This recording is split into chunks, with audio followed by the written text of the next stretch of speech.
Oke, sekarang bagian personal statement.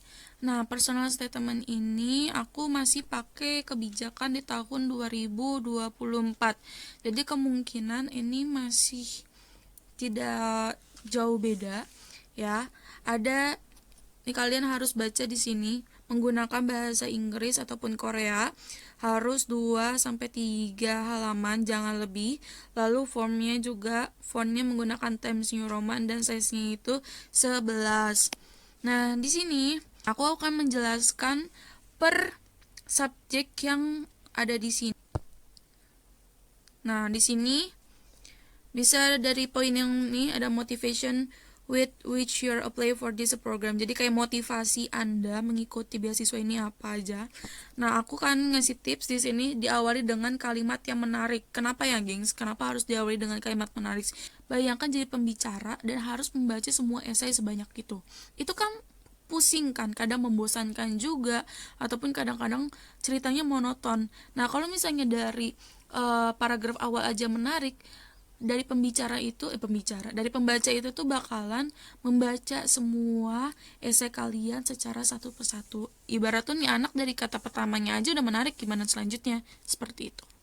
Nah, lanjut lagi, hal apa yang benar-benar bikin kamu termotivasi. Nah, walaupun misalnya di kata pertama itu ada menarik, itu harus ada benang merahnya ya, gengs. Dan itu tuh bakalan jadi jadi esai kalian itu tuh nyambung, jadi harus ada benang merahnya. Dan dari kata-kata yang menarik itu, apa yang bener-bener yang bikin kamu tuh pengen banget ikut beasiswa ini gitu loh. Apakah dari pengalaman ataukah dari misalkan orang lain gitu kan. Itu kalian pokoknya harus kasih tahu, ataupun dari isu-isu masyarakat juga bisa.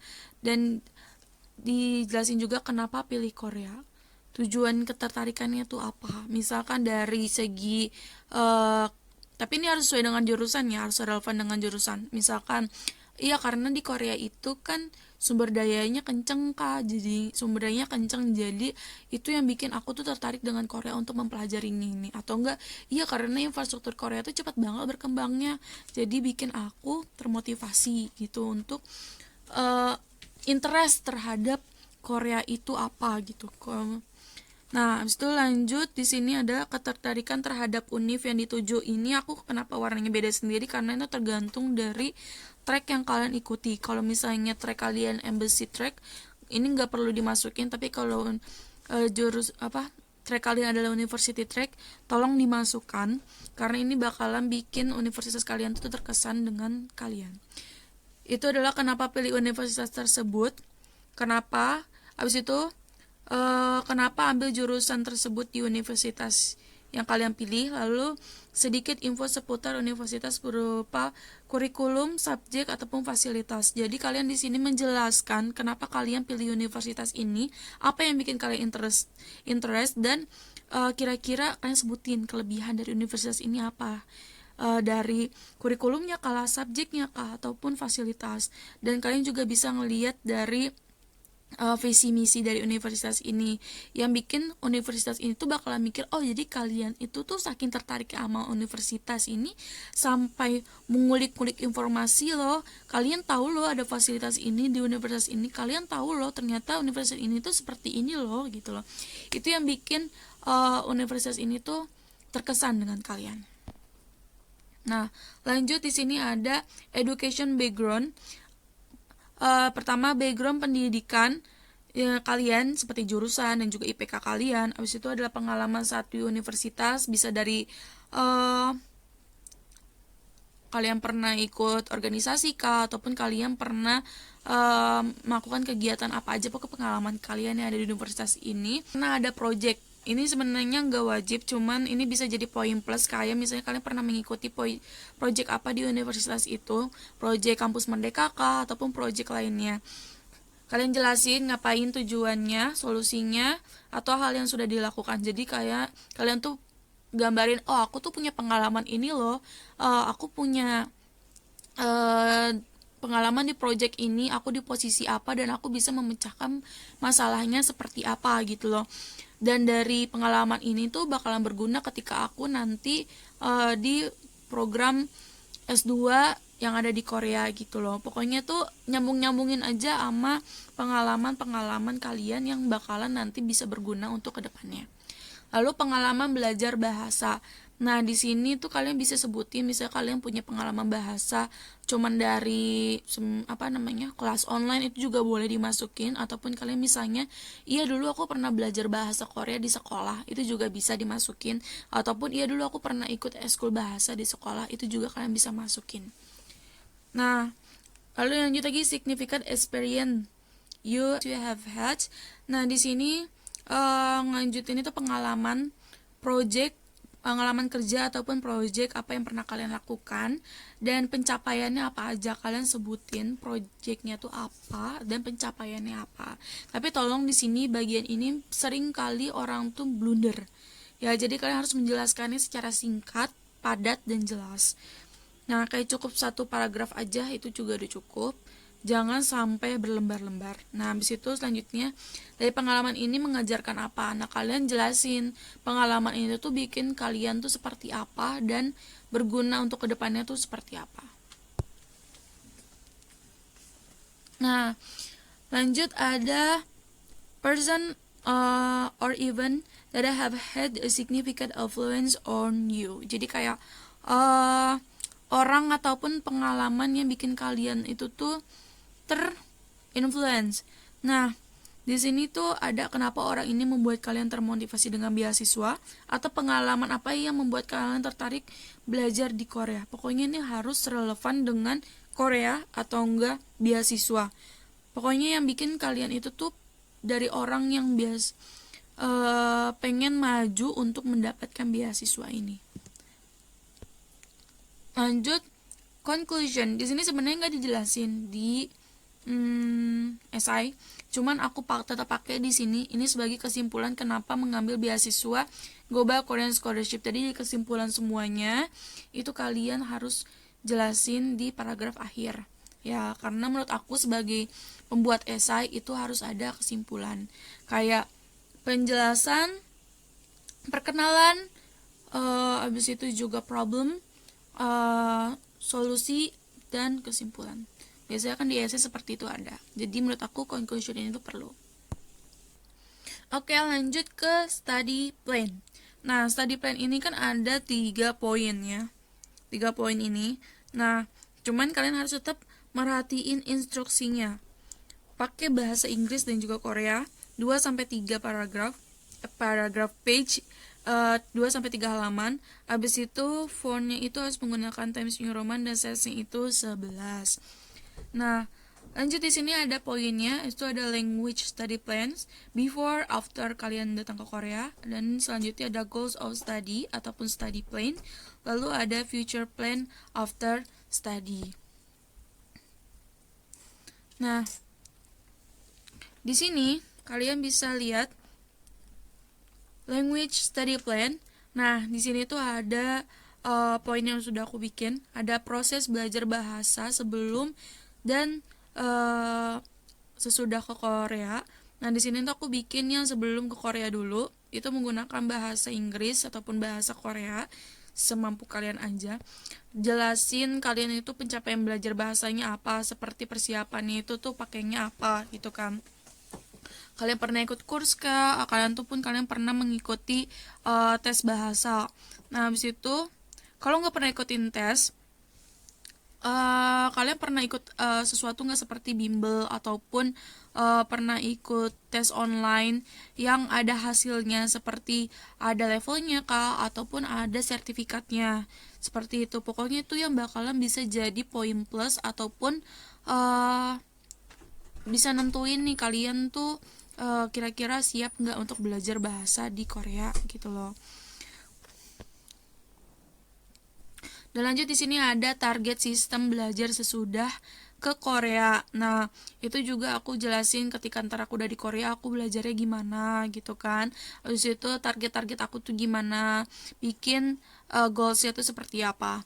Dan di sini kalau aku bikin grafik. sebenarnya opsional, cuman itu tuh bisa mempermudahkan para pembaca ataupun penguji kita tuh mengerti dengan plan ataupun target yang udah kita bikin. Aku bikin di sini misalnya per 2 bulan.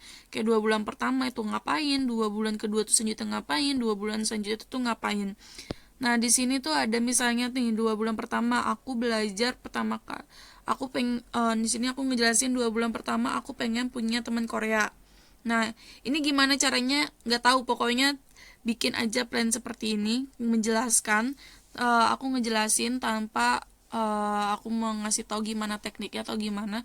Aku cuma menjelaskan kayak target aku tuh gimana. Abis itu di sini ada udah mulai 2 bulan selanjutnya udah mulai aktif belajar bicara bahasa Korea walaupun masih abal-abal ya.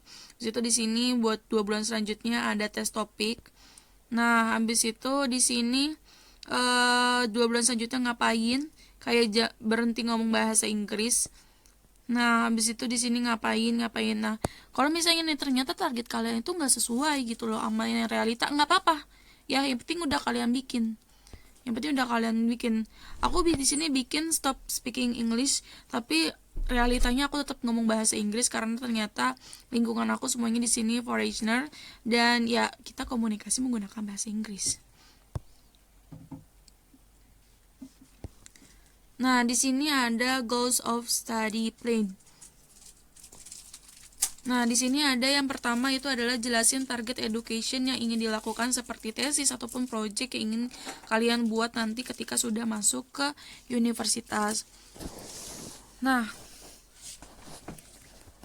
di sini ada kegiatan education ataupun non education, kalian jelasin misalnya kalian mau education itu kalian mengikuti program apa, kalian pengen ngambil kelas apa, dan yang non education itu misal kalian ingin ikut komunitas apa, dan selanjutnya kalian menjelaskan yang bagian non education dan education.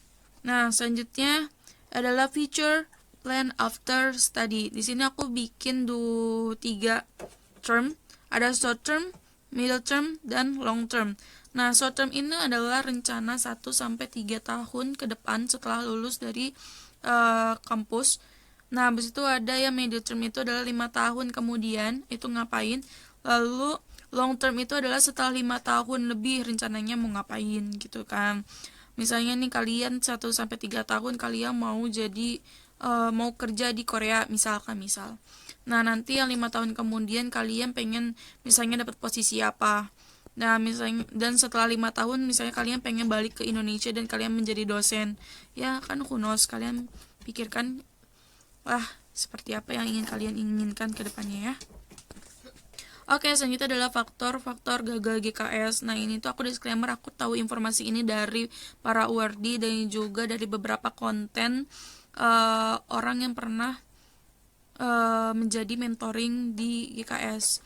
Nah, di sini adalah salah pilih track ya, karena ada beberapa faktor seperti misalnya ngambil embassy track, ternyata di embassy-nya itu tuh punya beberapa nilai ataupun poin yang harus dicapai, tapi ternyata orang tersebut tuh tidak bisa memenuhi nilai-nilai ataupun pencapaian yang ada di suatu embassy. Nah, lu juga kalau misalnya nih kalian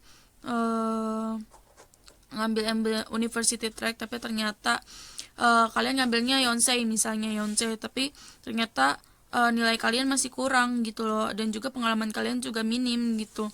Kalian di sisi lain harus bersaing dengan orang-orang yang kualitasnya lebih dari kalian.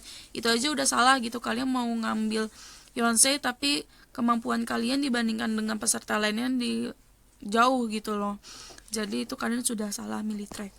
Nah, di sini adalah salah pilih jurusan. Kenapa bilang salah pilih jurusan? Karena terkadang pengalaman kalian dengan jurusan kalian itu tidak relevan, gengs. Nah, yang dibutuhkan sama para penerima beasiswa ini adalah kalian belajar di sini sesuai dengan pengalaman yang pernah kalian tuju gitu. Gak harus dari pengalaman background pas lagi S1, tapi dari misalnya pengalaman kerja kalian ataupun dari pengalaman-pengalaman yang sekiranya menguatkan kalian untuk bisa belajar jurusan ini di Korea. Nah, lanjut di sini adalah esai yang kurang. Jadi ada beberapa esai yang membosankan menurut para pembaca, terlalu berlebihan, terlalu mengulang-ulang kata sehingga para pembaca itu tuh keburu bosan dengan esai kalian gitu. Jadi kalian harus bikin esai yang semenarik mungkin dan juga matang untuk dikumpulkan di beasiswa. Nah, selanjutnya ada surat rekomendasi yang buruk. Ini merupakan banyak orang yang minta surat rekomendasi ke dosen tanpa ngasih tahu arahan di surat rekomendasi yang dicontohkan. Nah, jadi mereka tuh malah bikin surat rekomendasinya itu versi mereka tapi tidak ada makna-makna yang dibutuhkan gitu. Jadi kalian ingin bikin surat rekomendasi ke dosen kalian, itu tolong dikasih contohnya ataupun disertakan form yang ada di guideline GKS dan arahkan cara pembuatannya itu gimana, apa aja poin-poin yang harus ada dan menggunakan tata kata bahasa yang dibutuhkan. Nah, lanjut, tidak bisa berbicara di interview. Nah, jadi terkadang kan emang orang tuh kan nervous kan saat interview. Nah, itu kalian harus kontrol rasa nervous kalian saat interview biar tidak saat diberikan pertanyaan kalian bisa menjawab dengan baik gitu loh. Nah, caranya gimana? Kalian harus latihan jauh-jauh hari gitu loh. Jangan kalian pas besok ke interview kalian baru belajar interview, itu enggak ya. Jadi kalian harus sudah nih mulai sekarang belajar interview itu gimana. Dari pertanyaan-pertanyaan yang simple basic aja, karena sebenarnya interview itu pertanyaannya itu balik lagi ke personal statement yang sudah kalian buat. Oke, sekarang kita bahas cara persiapan dokumen. Nah, gimana sih cara persiapan dokumen untuk beasiswa Global Korean Scholarship? Yang pertama, kalian harus urutkan dokumen sesuai dengan nomor-nomor yang di sini, ya. Nomor 1 apa, nomor 2 apa, nomor 3 apa, nomor 4, dan selanjutnya kalian pokoknya harus ikutin urutan yang ada di form ini. Kayak nomor 1 misalnya applicant form, nomor 2 personal statement, nomor 3 study plan, dan selanjutnya. Dan di sini yang kedua, gunakan paperclip dan label setiap dokumen. Jadi jangan pakai strapless, pakai paperclip ya. Dan di setiap dokumen harus pakai label nama, tulis nomor, nama dokumen. Misalnya nomor 1 applicant form, nomor 2 apa, nomor 3 apa, seperti itu ya. Wajib pakai label ini. Ini kalian bisa pakai label bikin sendiri ataupun pakai labelan ya, pokoknya harus pakai label. Lalu lanjut cara persiapan dokumen yang lanjut. Yang nomor 3 itu ada dokumen lebih dari 1 untuk labelnya gunakan nomor kutip. Nah, sebenarnya ini gak wajib ya gengsi, maksudnya kutip versi kalian tuh juga boleh. Kalau ini versi aku, misalnya nih di dokumen ada dokumen itu kan banyak kan dokumennya kan, misalnya kalian pernah ikut kegiatan apa. Nah, aku bikin misalnya dokumen 1 itu kutipnya 1, dokumen 2 jenisnya, habis itu kutip 2, cuman tetap nih nomornya tuh tetap sama 20, tapi yang bikin beda apa kutipnya, kutip 1, kutip 2, kutip 3, pokoknya itu seperti itu urutannya ya, karena dia masih satu jenis, yaitu other dokumen ya, cuman kan karena dokumennya banyak jadi aku pakein per kutip. Nah, lanjut lagi apostil dokumen. Gimana sih caranya apostil dokumen? Yang pertama kalian harus translate ya, pakai bahasa Inggris ataupun Korea. Cuman aku saranin pakai bahasa Inggris aja, kecuali memang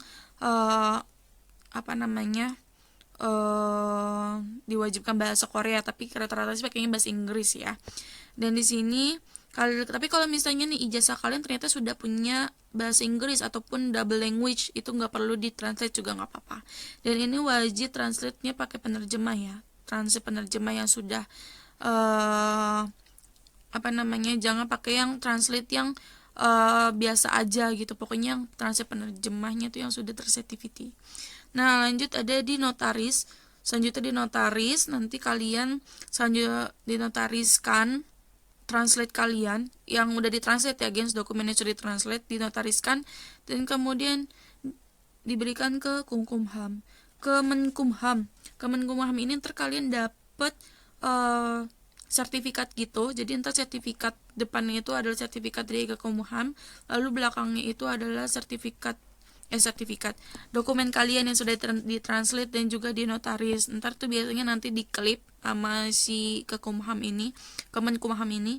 Nah itu kalian jangan dicopot ya, geng, sudah biarin aja begitu. Nanti taruh di labelnya itu di bagian yang sertifikat Kemenkumhamnya ini. Itu nggak apa-apa. Nah ini ya kira-kira tuh yang dibutuhkan untuk ditranslate, ada ijazah, transkrip nilai, akta, dan kartu keluarga. Cuman kan sekarang kebijakannya itu kan pilih dua kan, antara akta ataupun kartu keluarga. Itu balik lagi ntar ke universitasnya mereka butuhkan apa ya, karena tergantung. Ada yang misalnya universitasnya antara salah satu ini, ada yang universitasnya minta dua-duanya, jadi itu balik lagi ke universitasnya. Nah, gimana cara pengamplopannya? Nah, dokumen-dokumen kalian sudah urutkan dan sudah digabungkan juga semuanya, itu masukin ke sini ya. Khusus untuk surat rekomendasi kan dia sudah diamplopkan dari awal kan, itu kalian tetap masukin aja, jadi kayak ya amplop di dalam amplop lah, seperti itu. Tapi tetap ya harus diurutkannya sesuai nomor 1 apa, nomor 2 apa, nomor 3 apa, itu harus diurutkan semua dokumennya. Nah itu dimasukkan ke dalam amplop ini. Kalau aku tulis di sini di bagian ini, bagian depannya itu ini ada misalnya nih Global 2024 Global Korean Scholarship Graduate Degree Program, ikutnya apa, embassy ataupun university track, tulis di sini. Habis itu di sini ada alamat pengirim dan di sini alamat tujuan. Itu cara pengamplopannya ya.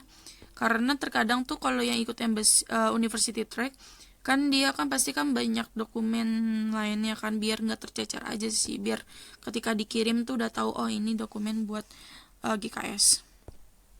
Oke, cukup sekian penjelasan dari aku. Mohon maaf jika masih ada beberapa kekurangan. Terima kasih yang sudah menonton video ini sehingga sampai selesai. Jika kalian masih ada pertanyaan yang ingin kalian tanyakan, bisa DM aku lewat Instagram, ini _Salma Kia. Oke, cukup sekian video hari ini. Jangan lupa like, komen, dan subscribe.